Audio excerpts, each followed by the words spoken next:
నమస్తే. నేను మీ అశ్విని కుమార్. దక్షిణాది రాష్ట్రాల్లో డెమోగ్రఫిక్ పరంగా చూసుకుంటే గనక బీజేపీకి కష్టమైన రాష్ట్రాలు కొన్ని ఉన్నాయి. ఆ కష్టమైన రాష్ట్రాల్లో కూడా ఆఖరి నిమిషం వరకు పోరాడుతుంది. ఆ తర్వాత దాన్ని ఎవరో తనుకుపోయినట్టుగా పోతారు. ఉదాహరణకి తెలంగాణ, తమిళనాడు, కేరళ. అయితే ప్రస్తుతం 2026 అసెంబ్లీ ఎన్నికలు తమిళనాడులో జరగబోతున్నాయి. తమిళనాడులో పరిస్థితులు ఎట్లా ఉన్నాయి, ఏ పార్టీకి విజయావకాశాలు ఎట్లా ఉన్నాయి, గ్రౌండ్ రిపోర్టు. బీజేపీ బాగా పోరాడింది అన్నామలై సారథ్యంలో. అన్నామలై చాలా ఇష్యూస్, ఆ డిఎంకే చేస్తున్న కరప్షన్స్కి వీటన్నిటికీ చాలా చోట్ల ఉద్యమాలు చేశాడు. అట్లాగే ప్రజల్లో చైతన్యం తీసుకొని వచ్చాడు. ద్రవిడియన్ పార్టీస్ కాదు, ఒక్కసారి అభివృద్ధి వైపు చూద్దాం, డెవలప్మెంట్ వైపు చూద్దాం, ఈ కరప్షన్స్, స్కామ్స్ వీటన్నిటినీ, అలాగే యూత్లో చాలామందికి ఉద్యోగాలు రాక ఎదురు చూస్తున్నారు. డిఎంకే చాలా ఫేక్ ప్రామిసెస్ చేసింది.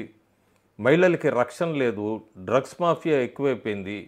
వీటన్నిటి మీద పోరాడదాము, స్వస్తి పలుకుదాం, ఒక్కసారి బీజేపీకి అవకాశం ఇవ్వండి అంటూ కూడా ఆయన 2022 నుంచి చాలా ఉద్యమాలు చేశారు. అట్లాగే సోషల్ మీడియా వారు, పబ్లిక్ ర్యాలీసు, బీజేపీకి ఓట్ ఎన్రోల్మెంటు చాలా చోట్ల ఇవంతా కూడా ప్రోగ్రెస్గా ముందుకెళ్తున్న సమయంలో అన్నామలై కాదు, అన్నా డిఎంకేతో పొత్తులో వెళ్దాం, బీజేపీ అన్నా డిఎంకే కలిసి వెళ్దాం 2026 అసెంబ్లీ ఎన్నికల్లో అంటూ బీజేపీ హైకమాండ్ ఒక డెసిషన్ తీసుకుంటాం. ఆ తర్వాత అన్నామలై కొద్దిగా స్లో అవటం, ఆ స్లో అయ్యాక డిస్ప్యూట్స్ అనే ఒక స్పెక్యులేషన్ బయటకు రావటం, దాని తర్వాత సంతోష్ ప్రస్తుతం తమిళనాడులో అసలు బీజేపీలో ఏం జరుగుతుంది, ఎందుకు ఈ డిస్ప్యూట్స్, ఏం జరుగుతుంది అనే దాని మీద ఆయన మధ్యవర్తిత్వంగా చెన్నై చేరుకున్నారు. ఇలాంటి సమయంలో ప్రస్తుతం బీజేపీలో అట్లా లొకలొకలు అన్న డిఎంకేతో నడుస్తున్న ఆ సమయంలో తమిళనాడులో ప్రస్తుతం రాజకీయ పరిస్థితులు ఎలా ఉన్నాయి,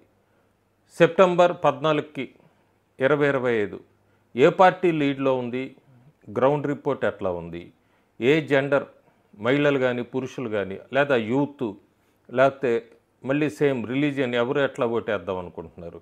it's a clear cut ground report అని చెప్పొచ్చు. చాలా ఆశ్చర్యకర ఫలితాలు, చాలా ఆశ్చర్యంగా ఉన్నాయి.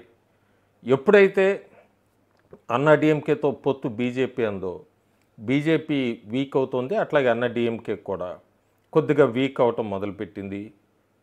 చాలామంది అన్నా డిఎంకే నుంచి వెళ్ళిపోయిన వాళ్ళు ఉన్నారు, బీజేపీలో సైలెంట్గా ఉన్న వాళ్ళు ఉన్నారు. దీన్నన్నిటినీ క్యాష్ చేసుకుంటూ అనూహ్యంగా ముందుకెళ్తున్న వ్యక్తి, నా ముందు వీడియోస్లో కూడా ఉన్నాయి కొంతమంది సర్వేలు, సినీ యాక్టర్ విజయ్, ఇప్పుడు టీవీకే విజయ్. ఆయన రాష్ట్ర వ్యాప్తంగా కూడా 2026 అసెంబ్లీ ఎన్నికలకి ప్రచారం కింద మొదలుపెట్టాడు. శనివారం తిరుచి నుంచి కూడా ఆయన చాలా క్లియర్గా ఒక సాంగ్ వేసుకుంటూ వెళ్తున్నాడు. ఉంగా విజయ్, నాన్ వారెన్, your Vijay I'm coming. Posters కూడా అట్లాగే ఉన్నాయి. 1967లో కనుక డిఎంకే అట్లా పవర్లోకి వచ్చింది, అలాగే 1977లో అన్నా డిఎంకే అట్లా పవర్లోకి వచ్చింది, అట్లాగే 2026లో టీవీకే పార్టీ అధికారంలోకి వస్తుంది అంటూ పోస్టర్స్తో విజయ్ క్యాడర్ అంతా కూడా ముందుకెళ్తున్నారు. తిరుచి చాలా ఎంజీఆర్ 1956లో అప్పుడు ఆయన పోటీ అన్నదొరై, 1956లో అన్నదొరై అయితే అప్పుడు డిసైడ్ చేసుకున్నాడు ఆయన అక్కడి నుంచి ఎలక్టోరల్ రేస్ అని. అట్లాగే 1974లో అన్నా డిఎంకే ఫౌండర్ ఎంజీఆర్ కూడా ఆ ప్లేస్లోనే ఫస్ట్ స్టేట్ కాన్ఫరెన్స్ పెట్టారు. అలాంటి ప్రాముఖ్యత కల ప్లేస్ని ద్రవిడియన్ పార్టీస్ రెండింటికి మధ్యలో విజయ్ అక్కడి నుంచి స్టేట్ టూర్ ప్రారంభించాడు. పెరియార్ లాంటి వాళ్ళందరికీ కూడా అక్కడ చాలామంది, ఈవి రామస్వామి లాంటి వాళ్ళు, వీళ్ళందరూ కూడా అక్కడ బాగా నోన్ పర్సన్స్. అలాంటి ప్లేస్ నుంచి విజయ్ తన ఎలక్షన్ క్యాంపెయిన్ మొదలుపెట్టాడు. చాలా స్ట్రాటజిక్గానే అటు డిఎంకే, ఇటు అన్నా డిఎంకే, ఇటు పెరియార్ అన్నిటినీ కూడా అలా కాంబినేషన్తో ఆ ప్లేస్ సెలెక్ట్ చేసుకున్నాడు. దాదాపు 3 గంటలు ఆలస్యంగా చేరుకున్నా కూడా క్యాడర్ ఎక్కడా చెక్కు చెదరలేదు, ఎవరు వెళ్ళిపోలేదు. ఉత్సాహంగా పాటలు పాడుకుంటూ, డ్యాన్స్ వేస్తూ వీళ్ళంతా కూడా విజయ్ కోసం వెయిట్ చేశారు. అది చాలా క్లియర్గా కనబడింది తిరుచిలో. ఎందుకు విజయ్ వైపు చూస్తున్నారు ఎక్కువ మంది, లేకపోతే విజయ్కి ఉన్న అడ్వాంటేజ్ ఏంటి, ఎందుకు పదే పదే అతని క్యాడరు లేకపోతే డిస్ట్రిక్ట్ ప్రెసిడెంట్స్ కానీ బూత్లో ఏజెంట్సు ఇదంతా కూడా ఇంకా అంత పెద్దగా ఎస్టాబ్లిష్ కాకపోయినా ఆ పార్టీకి ఎందుకు చాలా పాజిటివ్ వైబ్స్ కనబడుతున్నాయి తమిళనాడులో అంటే 3 రీజన్స్ ఉన్నాయి. ఒకటి, క్లియర్గా స్టాలిన్కి యాంటీ ఇన్కంబెన్సీ చాలా క్లియర్గా ఉంది. తమిళనాడులో కూడా DMK back to back power వచ్చింది లేదు ఇప్పుడు. అసలు ఎంకే స్టాలిన్ మీద అయితే చాలా చాలా యాంటీ ఇన్కంబెన్సీ ఉంది, చాలా సివియర్గా ఉంది. దాన్ని క్యాష్ చేసుకోవాల్సింది ఎన్డీఏ ఎలియన్స్. ఎన్డీఏ ఎలియన్స్లో నేను చెప్పినట్టుగానే అన్నా డిఎంకే వీక్గా ఉంది. అట్లాగే బీజేపీలో కొంతమంది లీడర్స్ సైలెంట్ అయిపోయారు. ఆ స్పేస్ వ్యాక్యూమ్ని విజయ్ తీసుకుంటూ ముందుకెళ్తున్నాడు. చాలా ముఖ్యంగా అతనికి క్రిస్టియన్ ఓట్ బ్యాంక్ లేదో చర్చ్ అని చెప్పచ్చు, చాలా స్ట్రాంగ్గా బేసు, దాదాపు 15% ఓట్ బ్యాంక్ ఉంది వాళ్ళదంతా కూడా తమిళనాడులో. 2011 సెన్సస్లో దాని ప్రకారం అయితే 6-8% తర్వాత జరగల. ప్రస్తుతానికి 15% ఓట్ బ్యాంక్ పైన కనబడుతుంది వాళ్ళది. సో సాలిడ్గా వాళ్ళు ఒక డెసిషన్ తీసుకుంటున్నారు, విజయ్ వైపుకి వెళ్ళాలి ఈసారని. విజయ్కి ఆ ఓట్ బ్యాంకు షిఫ్ట్ అయ్యేట్టు కనబడుతోంది. తర్వాత డిఎంకే ఓట్ బ్యాంక్ని చాలా వరకు స్ప్లిట్ చేస్తున్నాడు విజయ్. ఆ యాంటీ ఇన్కంబెన్సీ ఓట్ బ్యాంక్ అంతా కూడా ఎక్కువ శాతం ఎన్డీఏ వైపు షఫల్ అవ్వట్లేదు, విజయ్ వైపుకి వెళ్తుంది. థర్డ్, అన్నా డిఎంకే కొన్ని చోట్ల కొన్ని బేస్ పాయింట్స్లో బీజేపీకి సంబంధించింది లేదు డిఎండికే వీళ్ళందరిది కూడా విజయ్ వైపుకి షఫల్ అవుతుంది. వీళ్ళకి యాడ్ ఆన్గా యూత్ ఓట్ బ్యాంక్ 18-35 ఆ ఏజ్లో ఉన్న ఆ ఓట్ షేర్ కనుక చూసుకుంటే చాలా వరకు ఎక్కువ శాతం వాళ్ళు విజయ్కే ఓటేద్దామని ఆల్రెడీ డిసైడెడ్. వీళ్ళు ఈ ఏజ్ వాళ్ళు ఒకసారి ఒక పార్టీకి ఓటేద్దామని డెసిషన్ తీసుకున్నారంటే దాన్ని చాలా కష్టం మనం మళ్ళీ వాళ్ళ డెసిషన్ కూడా మార్చుకుంటాం.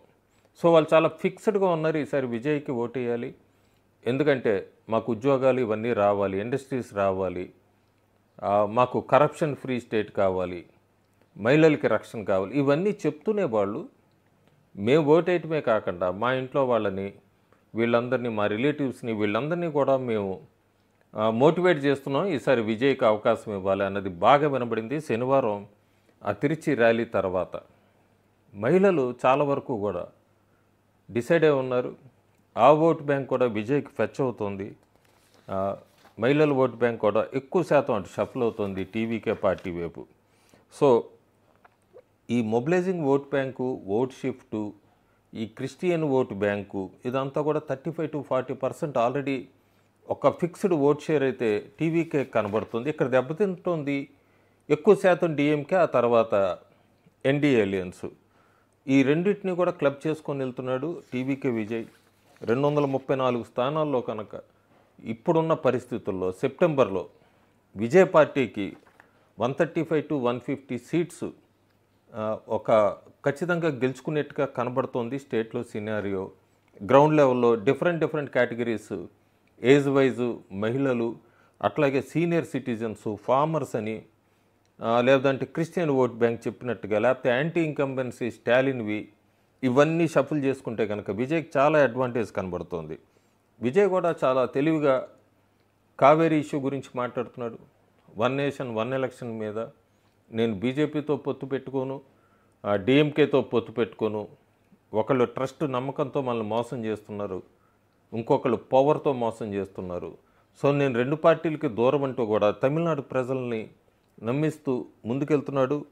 నేను అధికారంలోకి వస్తే కనుక ఉమెన్ ప్రొటెక్షన్ అట్లాగే కరప్షన్ ఫ్రీ స్టేట్ చేస్తాను అంటూ కూడా ఆయన ముందుకెళ్తున్నాడు.